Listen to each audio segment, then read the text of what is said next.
Voilà pour Boubacar Traoré et notre première parenthèse musicale. J'enchaîne tout de suite avec une double chronique là, avant la prochaine parenthèse musicale, sur une BD et un roman fantastique. Alors, une fois n'est pas coutume, c'est un roman plutôt fantastique horreur que je vais vous chroniquer là. Je dis une fois n'est pas coutume parce que en dehors de Stephen King, c'est assez rare de trouver des auteurs qui œuvrent dans cette sphère-là entre le fantastique et l'horreur. On a beaucoup d'auteurs qui font du fantastique pur, gothique, un peu à la Neil Gaiman dont j'avais déjà parlé avant, ou du fantastique fantasy. Mais fantastique horreur, c'est-à-dire un fantastique plutôt réaliste et qui lorgne vers l'horreur, il y en a très peu. Alors là, on a le droit les éditions Mirobol, qui sont une petite maison d'édition, ont eu l'excellente idée de publier pour la première fois en France l'auteur Anders Fager, qui est un auteur suédois, comme son nom peut-être l'indique. J'avoue que je reconnais pas forcément le suédois. En tout cas, c'est un auteur suédois très réputé dans son pays. D'ailleurs, Stephen King lui-même ne tarit pas d'éloges sur cet auteur-là. C'est en tout cas sa première traduction française. Et ça s'appelle Les Furies de Boras. C'est en fait un ensemble de nouvelles. C'est un recueil de nouvelles. Donc dans l'univers fantastique, horreur, et en fait assez proche de l'univers de Lovecraft. Je ne sais pas si vous connaissez l'univers de Lovecraft. Lovecraft, c'est un auteur du tout début du XXe siècle. Il est né à la fin du XIXe, il est mort à la fin des années 30. C'est un auteur qui a publié beaucoup de nouvelles dans les pulps, les magazines de science-fiction fantastique de l'époque, un des petits magazines où il publiait des nouvelles. C'est un des auteurs qui maintenant est parmi les plus influents de la sphère de l'imaginaire. Hein. Lovecraft a eu beaucoup de petits. Il a eu un petit peu de succès pendant sa vie, mais c'est surtout après sa mort dans les années 50-60 et maintenant plus encore qu'il est le plus influent. Actuellement, il y a beaucoup d'auteurs, de cinéastes qui se revendiquent de Lovecraft. D'ailleurs, récemment, Houellebecq a écrit un petit essai sur le Lovecraft et donc sa littérature.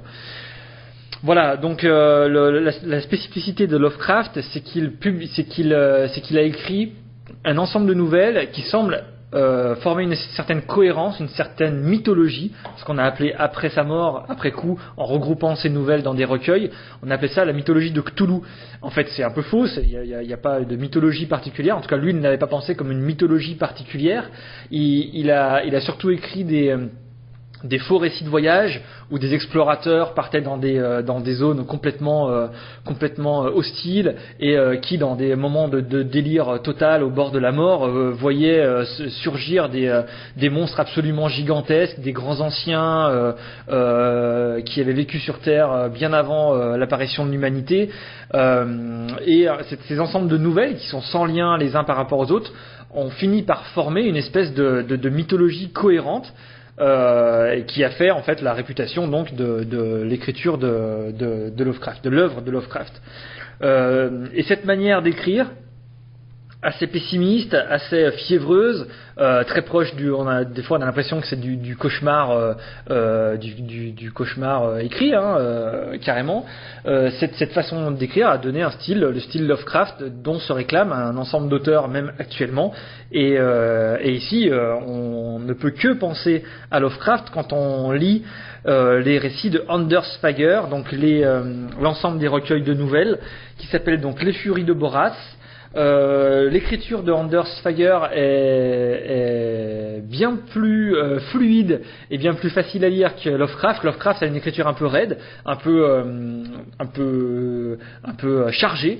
Pour ceux qui en ont déjà lu, je pense que vous voyez de quoi je parle. Mais Anders Fager, lui, est plutôt justement dans la veine au niveau de l'écriture de Stephen King. Et l'ensemble de ces nouvelles se passe dans des endroits tout à fait différents, dans des époques tout à fait différentes. La première nouvelle qui s'appelle justement Les Furies de Boras, qui donne son nom au recueil, se passe actuellement dans une discothèque, parmi lesquelles un groupe de filles va invoquer des dieux depuis longtemps normalement endormis. Donc c'est un recueil de nouvelles excellent. Il y en a très peu sur ce style-là, donc fantastique, horreur. Si vous avez envie de vous faire plaisir, de vous faire un peu peur et de lire des nouvelles. En ce qui me concerne, c'est vrai que je lis assez lentement, donc les lectures de recueils de nouvelles, ça me va très très bien. Et qui plus est pendant l'été, où on n'a pas forcément envie de se farcir des gros pavés. Donc vous pouvez prendre Les Furies de Boras, excellent recueil de nouvelles fantastique fantasy, publié chez Mirobol Éditions et que vous trouverez dans le rayon fantastique de la bibliothèque. J'enchaîne tout de suite avec l'autre document dont je voulais vous parler aujourd'hui, qui est L'Arabe du futur. C'est une bande dessinée éditée chez Alary Éditions et qui est écrite par Riyad Sattouf. Alors Riyad Sattouf, c'est un auteur de bande dessinée franco-syrien, de père syrien et sa mère est française. C'est un auteur de bande dessinée qui a eu qui encore en heure de gloire, hein, il vend encore beaucoup, et L'Arabe du futur, c'est une de ses, je pense, meilleures ventes. En tout cas, il a été chroniqué un petit peu de partout, mais il a émergé avec la nouvelle vague des auteurs de bande dessinée de la fin des années 90 et du début des années 2000, qui ont beaucoup œuvré dans l'autofiction. Donc l'autofiction, hein, c'est les auteurs qui parlent de leur vie, mais qui n'en parlent pas vraiment comme une biographie. C'est aussi de la fiction. Et je pense donc à Johann Sfar qui en a fait beaucoup, Lewis Trondheim, si vous avez lu ses récits, les aventures formidables de Lapino, et donc Riyad Sattouf qui à l'époque publiait les aventures, j'ai perdu le titre, les pauvres aventures de Jérémie, je crois il appelait ça, donc était un pur récit d'autofiction. Alors ce qui est marrant, c'est que Riyad Sattouf a commencé au départ en tant que dessinateur seul. Il dessinait dans un style assez classique, assez élaboré. Il a publié une série comme ça, d'ailleurs, qu'on a ici à la médiathèque. Et puis ensuite, il a complètement changé de style quand il a commencé à publier ses propres écrits, donc à la fois scénariste et dessinateur. Il est allé vers un dessin beaucoup plus simple, beaucoup plus expressif aussi, plus proche de toute cette vague. Donc Johann Sfar, Lewis Trondheim, même si Riyad Sattouf a sa propre manière de faire. Il a eu pas mal de succès dernièrement avec sa bande dessinée La vie des jeunes, qui est un ensemble de gags en une planche qui paraissait, je crois, sur Charlie Hebdo, mais j'en suis plus certain. Je me demande si, en tout cas, il a paru pendant un temps chez Charlie Hebdo, mais c'est en recueil, et d'ailleurs on en a ici à la bibliothèque. Et donc ça a été un de ses grands succès. Il a connu également le succès au cinéma parce qu'il a sorti un premier film il y a maintenant 5 ans, que vous les avez probablement vu, qui a beaucoup fait parler de lui. Un film très drôle, Les Beaux Gosses, si vous vous en souvenez. Et récemment, il a sorti un deuxième film, je crois, l'année dernière, mais qui a eu, lui, beaucoup moins de succès. Donc il revient depuis 1 an à la bande dessinée, depuis 2 ans même à la bande dessinée, et il a publié l'année dernière L'Arabe du futur, qui était un récit autobiographique. Là, on est vraiment dans l'autobiographie de sa toute jeunesse en Libye. C'est son père, donc son père syrien, qui a connu sa mère en France, est parti vivre en Libye lorsque lui avait 4 ou 5 ans, et donc c'est un récit autobiographique de cette période-là. On alterne donc sa vie en Libye, donc la Libye de Kadhafi des années 80, du début des années 80, et puis la Bretagne d'où est originaire sa mère.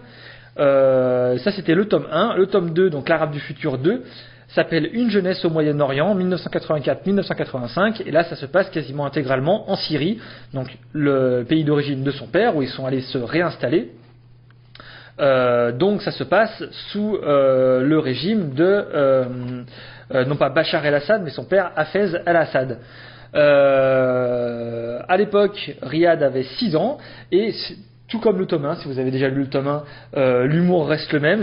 On a des tranches de vie complètement étonnantes, notamment dans la description de la Syrie de l'époque. C'est à la fois étonnant, drôle, étonnant, pathétique dans les réactions des gens, dans la façon dont l'enfant voit les réactions de ses parents, de sa mère, son père qui a un drôle de personnage, et puis qui est un personnage très drôle aussi dans la bande dessinée, qui a l'air un petit peu tiraillé entre ses études. Il est docteur, lui, j'ai oublié en quoi d'ailleurs. En tout cas, il est professeur à l'université, il a fait toutes ses études à Paris, donc il est tiraillé entre une espèce de modernité occidentale et puis la Syrie, donc sa Syrie de naissance. Qui plus est, en plus, ils sont à la campagne, et donc on suit cette vie. Alors on découvre la vie dans une campagne en Syrie à l'époque.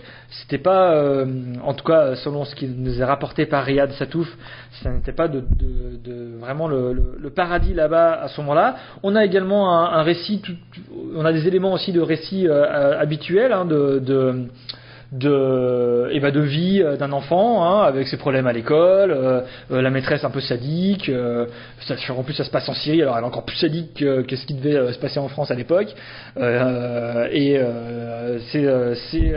petits problèmes avec ses camarades qui l'embêtent, tout ça. Et on a de l'autre côté, donc on découvre la vie en Syrie. Donc l'Arabe du futur, le tome 2, encore une excellente BD à lire en été, parce que c'est à la fois léger, très drôle, et il y a un fond, il y a un second degré, il y a quelque chose qui fait aussi réfléchir dedans. Donc voilà, ça donne pas de mal, même si on en était, de réfléchir un petit peu. Donc l'Arabe du futur 2 de Riyad Sattouf. Et voilà, écoutez, on va partir sur la deuxième parenthèse musicale avec les rockers de Japandroids. Japandroids, qui sont un groupe donc de rock canadien, qui a la particularité d'être un duo. Vous savez, un duo, comme c'est un petit peu populaire, ça a été rendu populaire au milieu des années 2000, au début des années 2010, par les Black Keys, ou encore les White Stripes, les groupes où ils sont deux, un à la guitare, un à la batterie.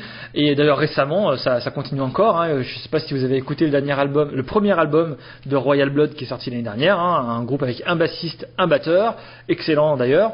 Et on a donc à la fois encore une formation en combo, donc avec un guitariste, un batteur, sauf que là, c'est un groupe qui fait, au lieu de faire une espèce de blues rock comme ont l'habitude de faire les White Stripes ou les Black Keys, là on a quelque chose de plus proche du punk. C'est du punk rock, vraiment du punk rock, un matinée un petit peu de rock, un petit peu de stadium, de rock de stade avec des mélodies assez enjouées et qu'on a envie de chanter à 4000 dans un stade.